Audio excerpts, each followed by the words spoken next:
Hello mga ka-sweets! Welcome to my vlog! Ayan, syempre gagawa na naman tayo ng cake! Order pala ito sa akin ulit ni Mariela na taga dito lang. Kabarangay lang din namin siya. Ayan, thank you Mariela for your repeat order. Pangalawang order niya to. Nag-order kasi siya sa akin ng April. Nagustuhan niya yung cake natin, nasarapan daw sila, kaya ayan, nag-repeat order ulit sila sa akin. Ayan, thank you so much. Sobrang na-appreciate ko talaga yung aking mga kapitbahay o kabarangay na talagang nagtitiwala sa akin. Ayan, thank you so much talaga sa inyo. Taos puso akong nagpapasalamat. Ayan, at syempre, natutuwa din naman ako sa inyong mga feedback at hindi ko na nga lang talaga napopost lahat ng mga feedback kasi sobrang busy, alam nyo na, dami nating ang dami kong sige girl, kaya mo yan.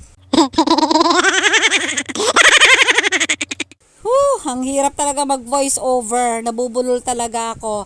Sa dami ng aking pinagkakaabalahan, ayan, tumama din sa wakas. Ang team ng cake natin ay Kuromi. Nung una nga, hindi ko nga alam kung nung sinend sa akin tong picture at yung cake na gagayahin at ito nga may character nga nakalagay.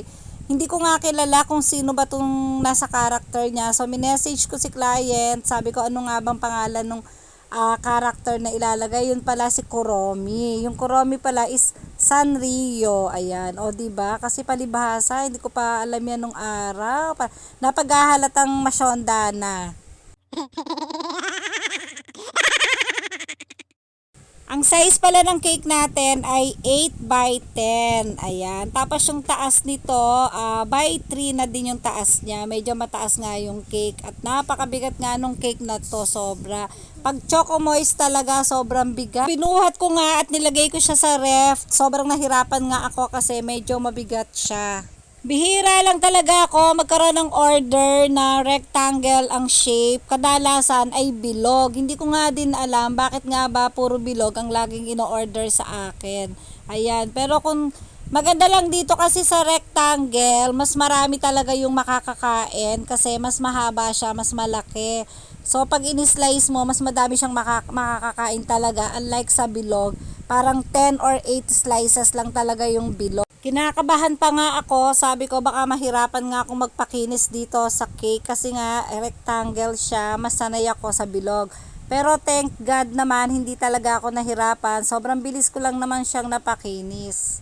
Sobrang saglit ko nga lang to, ginawa tong cake na to, medyo na-struggle lang ako do sa mga pinipe ko na black kasi parang medyo lumalambot siya or hindi ko alam, siguro paglagay ko sa ref natuluan yata ng water. So parang nung tumutulo-tulo siya, meron nagka-stain ng konti pero okay lang naman, hindi naman din siya halata.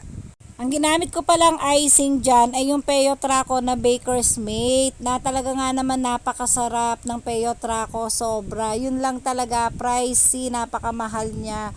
Pero grabe, para sa akin, sulit na din yung sa price ng Baker's Mate kasi yung 1 kilogram niya is 1,100. So, mas mahal talaga siya compare mo talaga sa ibang mga icing. Pero para sa akin, sulit siya, sulit naman. Ayan. So, thank you ulit kay Ma'am Abigail C. sa pag-sponsor po sa akin ng Baker's Mate. Thank you so much po.